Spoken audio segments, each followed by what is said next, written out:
Welcome, everybody. Welcome to Conversations for Our Time. This is podcast number 34 of the mini series Grand Solar Minimum.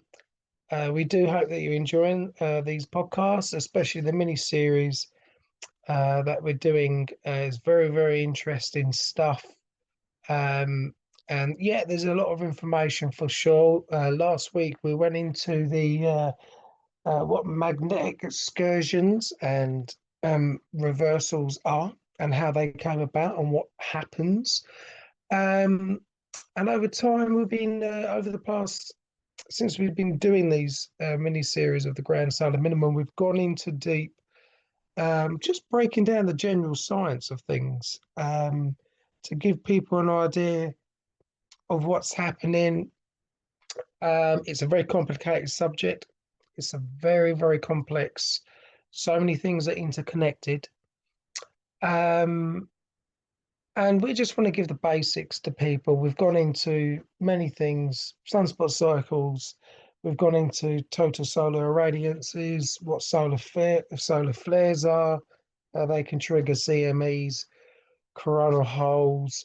There's just many things, and things are heating up, and we just want to help people become self-sufficient and um, understand what's going on in the earth that we live on, and really get people to understand. Not saying they're not doing this already, but that everything is a cycle. So we're going to go into further of what affects and impacts the weather systems here and the climate here on Earth. I just wanted to point out I did receive a negative comment, which is we're perfectly fine, me and John, receiving negative comments because it's a very controversial subject, and we're okay about that. And we are, to be honest, we're probably a bit surprised that we haven't had more because it's so controversial. It's probably the top three most controversial subjects that we are really challenging the narrative of anthropogenic global warming because we're not on board with it. Yeah, we have been, previously, certainly the past 15 years, I was on board with it and I didn't, understand anything about it. Um, just believe the official narrative. But as I say, it's okay. But, you know, we have been accused of that there's no science of what we're talking about. I cannot express any more that there's so much science to this. We talk nothing but science. We've talked about jet streams. We've talked about the meridian of flow. Everything connected to our weather. Um, we've pretty much done a damn good job at it. We feel um, there is everything that we talked about. You know, the Mauldin minimum, the Dalton minimum. All of these things are very, very well documented. They can be found all over the internet, in books, looking at the Earth's history. We can't look for you. We're not trying to be rude. We can't look for you. It's one thing that looking at the information and still not seeing, and there's another thing of like not wanting to look at it at all. We can't show you it. You have to do this yourselves, um, and have that understanding. So I just wanted to put that out there and express that we can't do no more. You have to look before you make that judgment. We've looked at both sides very, very heavily. So I just wanted to express that. So we're going to go into further of what affects the climate here on Earth as well as the sun, which is all connected anyway. It's caused by the sun. So we're going to go into that. So how you doing, John?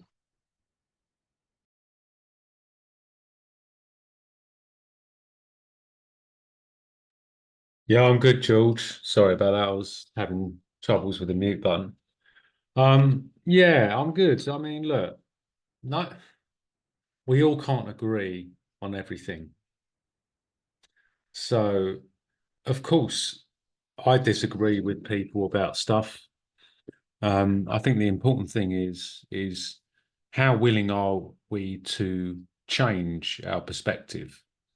When new evidence emerges, do we fit it into the paradigm that we have already created, or do we consider this new evidence and potentially change our paradigm? Because that's what it's all about. And 15 years ago, I was going to marches on human-driven climate change. And, my motivation is I want to, like so many people out there, my motivation is I want this planet to be healthy. I want everyone to have the same opportunities. I don't want um, these people that have all the money and power to be able to make the decisions for everybody else. And you've got to follow the money trail. Who is funding these think tanks, these national institutions that are pumping out this data? We talked about the urban heat island effect last week and the week before. And, in the past few decades, they've manipulated data by putting temperature data stations in cities and on airports. So of course temperatures going to look like they're warmer than they are. But considering most of the planet is not concrete, then where's the how can we possibly make an accurate assumption that the planet is warming when the temperature records are based on inaccurate data? It's insane. So whatever this person said, that's fine. They're entitled to their opinion. I would just say, are you willing to look at the evidence with an open mind? That would be my question. And that's fine, But the fact is, we're getting parts of the globe are getting a lot colder. Antarctica has seen very, very low temperatures. Greenland's ice sheet has been putting on more ice than it has over the mean average. And all you need to go to is a website called polarportal.dk, and you'll be able to see all the information there. And that will tell you that so back in October, there was something like 6 gigatons extra compared to the mean of 1981 to 2010. And since September, there's pretty much been more mass gain of ice on Greenland than there has over the previous 20 years or 30 years. And it's very easy to say, well, Greenland's melting or the ice sheet's melting. Well, they report on this in the summer. Of course, it's going to be melting. And you have things like ice calving when there's so much ice on Greenland that the land mass can only hold a certain amount of ice. So of course, ice is going to fall off the edge. I mean, that's just obvious. So it looks like something, but it isn't necessarily what it looks like. It's like in Antarctica. The southwestern part of Antarctica, ice is melting off of there. But what they don't report is there's hundreds of underwater or volcanoes underneath the ice, which are potentially melting it. So it's very easy to to make something what it isn't. And like you, George, I want to keep an open mind. You know, we know it's common knowledge that the sun is the most powerful thing in the solar system. It gives it, if the sun wasn't there, none of us would be here. The plants wouldn't photosynthesize. If the plants didn't photosynthesize, they wouldn't produce oxygen. If they didn't produce oxygen, we wouldn't be breathing. So if you're going to discount that and say that it doesn't have the effect it has, then that's okay. But in my opinion, you're fooling yourself. Now, we also have to separate temperature or the planet warming or cooling from pollution, right? And what's happening with all the pollution? What's happening to all the companies that are polluting toxic waste? What's happening to the companies that produce things like PFOS or PFAS, which are these forever chemicals? What's happening to those companies? Why are they only being fined like a few $1 million when they're killing the planet? And we're talking about carbon dioxide, which is plant food, and we're only at 400 parts per million. If we drop to 200 parts per million, things start dying. So people need to really go back to basics, in my opinion, and learn what is actually really happening on the planet. And what we're doing is we're offering a different viewpoint. There's lots of people around the planet that are doing this, but we're trying to show people that, as you said, George, everything is a cycle. The ocean cycles, you know, the cycles of the soil, the cycles of the jet streams, the cycles of things like La Nina and El Nino. All these things are so complex that they're all affecting each other. And it only takes a small little change to have this kind of concertina effect. So I just want to kind of add that because it's okay for people to have different opinions, but I'm always trying to check what I'm saying is true. And next week, I'll probably have more information and evidence to change my opinion or to change my perspective. So I think anyone listening to it, you don't have to believe what we're saying, but this information is easily attainable. You know, all you need to do is some small searches.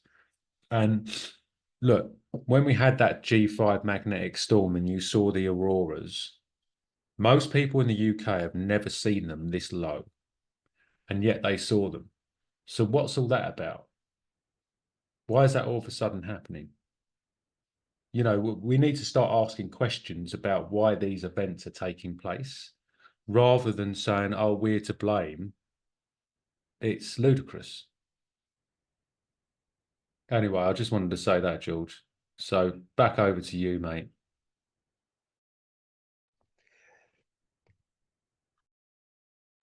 Yeah, exactly. No, I agree with a lot of things that you're saying there. And our information has been manipulated. You know, a lot of information has been manipulated, and we've got to work out. We've got to put two and two together.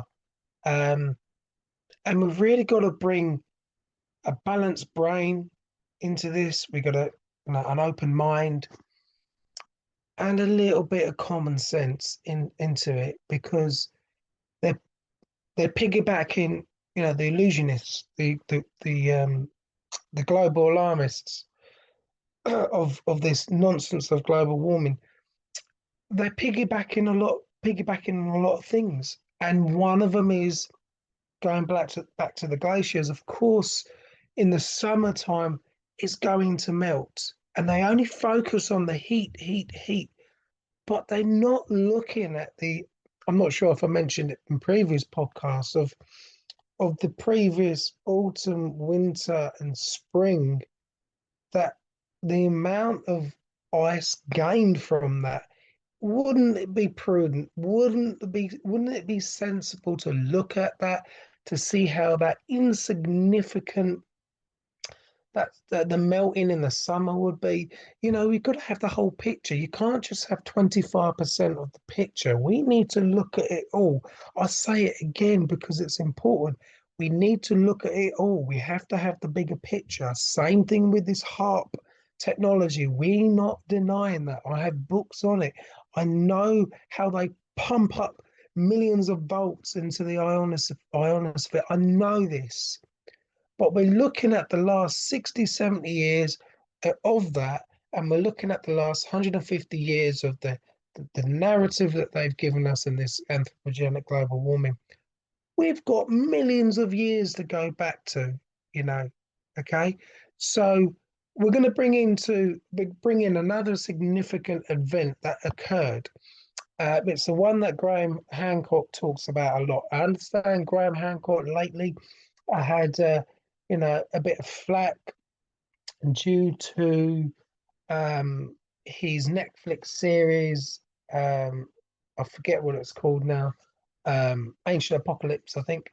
And he was talking about Gunung Padang in Indonesia, that this ancient site.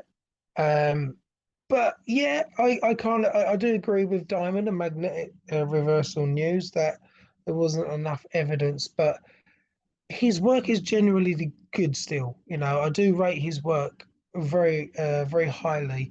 And he talks about an event that happened 12,800 years ago at the near end of the last ice age, when it was getting warmer, and then all of a sudden it got dramatically got cold again. Like a nuclear winter really hit Earth and plunged into coldness, severe coldness and darkness. Okay, that lasted until 11,500 years ago. So that period. And this event at the time is what's called the Younger Dryas event, right? It's a cooling period. And it was named after the characteristics of the alpine tundra wildfire called the Dryas octopetala. You have to, excuse me, I've still got my notes here because there's a lot of information that I want to give here, because it's really important. It's so important, the information that we give to you. So what they're basically saying is that there is evidence of multiple large fragments of a comet or moon-like object that was about 100 kilometers in diameter that impacted the Earth. I'm not totally on board with this, because I've not seen the evidence of any of it myself, but you can research this thing. You can research, and this is what the official story is. But something huge happened. And, I've got an open mind to absolutely everything. Maybe the Earth, was used as a weapon of some sort. I'm not denying anything, but the supposed explanation of this story. So whatever this object was, its fragments were up to 2 kilometers in diameter. So it would be a massive, it was massive. And that, these fragments have apparently been found. Okay. So when something like this happens, they call it like a superheated ejector, right? That means it goes up into the upper atmosphere, and something like this will create like a serious amount of heat, okay? And then it's going to come back down again, and everything will be on fire, okay? You're talking about the Earth being on fire. This is how colossal this event was. Something colossal happened, right? And this event, what that happened, it liquidized a North American ice cap instantly, right? And what happens? You're going to get massive floods that will be created immediately. Yeah. So it was a meltdown of the ice sheets, which was made upon millions of cubic kilometers of water back into the ocean basins. So just picture yourself being there. You're talking about 10 million square miles of Earth's surface, which is about the size of Europe and China put together, sunk because, and then the sea levels had risen. So you're talking about a massive event here, okay? and scary as well. This is a mile high of ice, you know, and even in central Canada, it could have been up to 2 miles high. So you got to think of this colossal tsunami that's up to like 1,000 feet deep, and at a speed that will scare the shit out of anyone. Okay, this happened. How it happened, you know, we, there are evidence of to say how it happened, but again, information can be manipulated. But this event happened. The ancients talk about this, and probably as fast as 2 or 3 million cubic feet per second, right? And it's not just the North America ice cap, but also Northern Europe ice cap. And the same thing happened. So it would have been huge. It would have been scary. It's a major cataclysmic event, this, So there is this younger Dryas boundary field, which is the area of evidence, which is what they were looking at. So this event would have wiped out, an advanced civilization, no problem, and a global cataclysmic event at a level that is called extinction level events, because in a short period of time, 75% of the North American mammals went kaput, went just completely extinct. And there was a major human population crash, at exactly the same time as the megafauna extinctions. Everything was just left abandoned, quarries that had been left abandoned that were mined for centuries, campsites abandoned, everyone disappeared. Well, not everyone, and this extinction level event said goodbye to all the Pleistocene megafaunas, like you mentioned in the previous podcast. I think it was the last one. The saber-toothed cat, mastodons, the Columbia mammoth, western camel, the western camel, short-faced bear, the American lion, the Hagerman horse, dire wolf, this Jefferson ground sloth, all these animals, all these megafaunas, yeah. And there's always been survivors, in any extinction event, any cataclysmic event, to basically start anew, they who still had this knowledge of the true history, that understood astrology, the knowledge of the self and the human consciousness to continue again. And I always bang on about the human consciousness, always, because it's so important. They understood this, and there's always been lessons in these events, so we can start again and keep going again and keep evolving. And then the re-emergence of a civilization at that time that knew agricultural skills, how to build these megalithic structures, who built Turkey's Göbekli Tepe 11,500 years ago.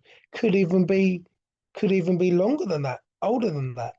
All of these structures were probably older than what we've been told. And this is where I keep talking about, we've got to put the pieces together, you know.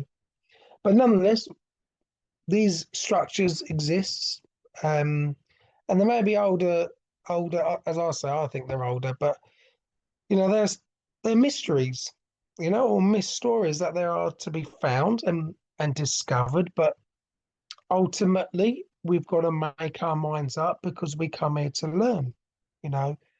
And as I keep saying, John, we need the bigger picture.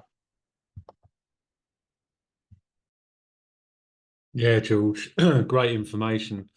Well, there is evidence for this catastrophe, shall we say.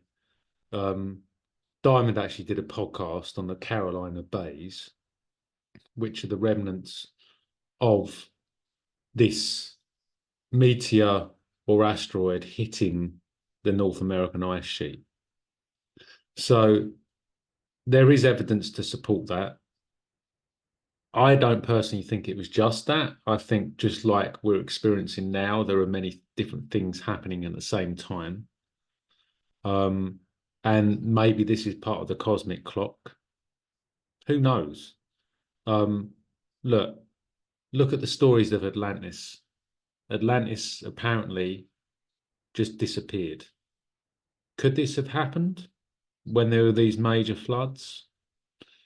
Could these major floods be the biblical floods that were talked about in literally every religious text around the world? I think that could probably be it. So, you know, there's so much evidence to support what we're saying, but the thing is, we don't know. And it is probably unprovable beyond the shadow of a doubt, because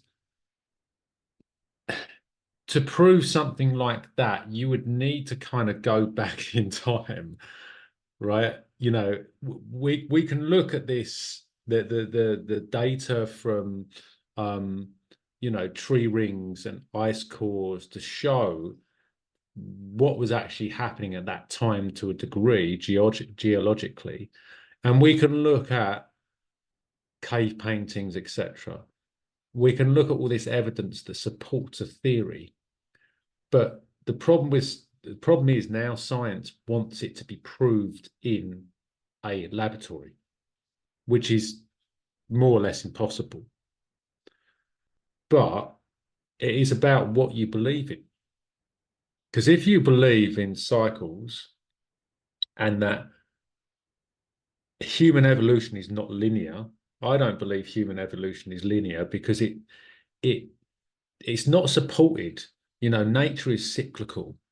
So if, you know, there's these cycles in the microcosm, right, which quantum physics is now starting to show, and there are these cycles on the cosmic level, then it kind of makes sense that there are these cycles where, you know, of civilizations. Like, why did these Chinese dynasties just die off? Why did the Roman Empire just crumble? You know, why are all these things happening? If we're linear, why aren't we just going up in a straight line? Stocks and shares go up and down. Economies boom and bust. The moon goes through its cycles. The sun goes through its cycles. Women go through their cycles. The seasons. I mean, you can just literally go on and on and on. So events like the Younger Dryas and Bowling Alarod warming event, you know, these are events that happen almost on a periodic level, and humans have witnessed it. Now, just because they can't prove it by, you know, modern technology, it doesn't mean it hasn't happened. But those people that are very stubborn to what they believe in, whether they're being funded to talk about that, because we're not being funded, we're just doing this out of our own time. You know, we're not doing this because we want to prove a point. We're doing it because we want to search for the truth. And the problem is with science now is most of it isn't about the truth. It's about people getting paid to live their life, which is really sad. I understand why, because most people that do a job compromise every day. They do something they don't want to do because they're getting paid for it. And most people feel like they're being held hostage in their job. You know, George, you've done jobs before where you have to make a compromise, you know. So we can't hold it against anyone. But at the same time, you know, I wonder what these people think when they go home and before they go to sleep at night, and when they wake up in the morning, if they feel that they're doing the right thing. Yeah, of course, you know, it's about, you know, going back to, you know, doing the right thing. And I think we're doing the right thing. We're bringing this information out to the public, and you know, we're doing our best. You know, at the end of the day, we can't do it for other people. You know, we can only do it for ourselves. We've only prepared as much as we can do, uh, you know, with what we've got. So we can only do what we got. But I will never believe that the nature will leave us high and dry. You know, we will always get what we need. You know, the rest of it, we've got to try and figure out a way how to get everything else. You know, but there are other factors in that we have to take into consideration. There's so many things that play a part, and there is still enough time to go into it, but I'm gonna ask the big question. You know, does the ocean temperatures affect the coastal temperatures? I think this is a massive play and you know, nobody in general public really ever talk about this, but it is, you know, when you think about it, it's like, yeah, of course it does affect. You know, what we need to look at, I'm going to go into this quickly, but what we need to look at is the impact of the PDO and the AMO on interdecadal variability. So the PDO is the Pacific decadal oscillation, yeah, things going up and down. It's all cycles, okay, and the Atlantic multi-decadal oscillation. So these are the two things that are also, you know, having a massive impact of the temperature on the surface of the earth, yeah, as well as the sun. But it's all caused by the sun. There's so much more that we don't know about the sun, but we're learning. You know, the earth is 70% covered in oceans, plus even more than that. I mean, it makes sense, doesn't it, that they're going to have, you know, a massive effect on the weather that we have. And plus, we're made of mostly water as well, as above, so below. Um, and if we look at the annually averaged temperatures, what I'm going to do is going to leave a link to Diamond's podcast on magnetic reversal links that shows all this. You know, we can see in the 1950s, right? It was warmer than it was today, and there was a spike. Okay, but since 1980, it barely changed. Okay, um, and we never had any major scare tactics thrown at us like we do today.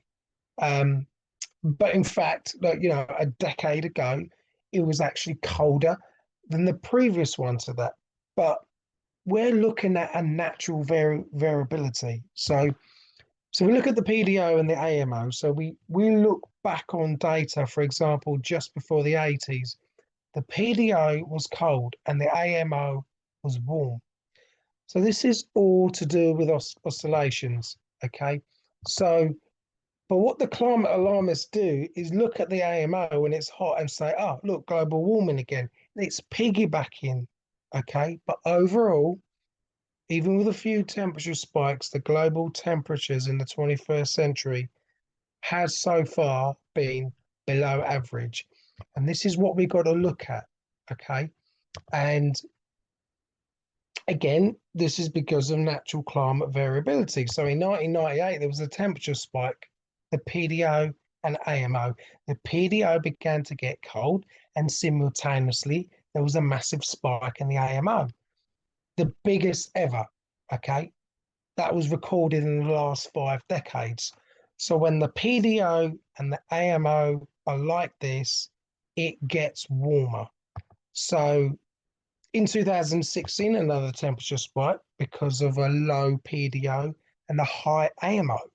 Okay. And I am conscious of the time. I'm just going to double check how long we got. There's still time remaining. So in 2016, another, as I say, sorry, in 2008 and 2009, the winter time, there was a temperature drop. The AMO was neutral. And when the PDO goes low, which is negative, and the AMO is low, then it gets cold. And again, when the PDO is low and the AMO is high, it's warm. But when the PDO is like really cold, the Earth is really cold. Like in 1983, just before that, the PDO was high and then it went low, so cold. But at that time, it was a cold AMO as well. So we're talking cold. Yeah. So a really cold PDO and a really cold AMO, we're talking a really, really cold climate. And this is what is being predicted, John. George, brilliant. Thank you. Right, we literally have 30 seconds left, so we're going to end it there. But more to come from that, guys. So thanks very much for listening, and we'll continue.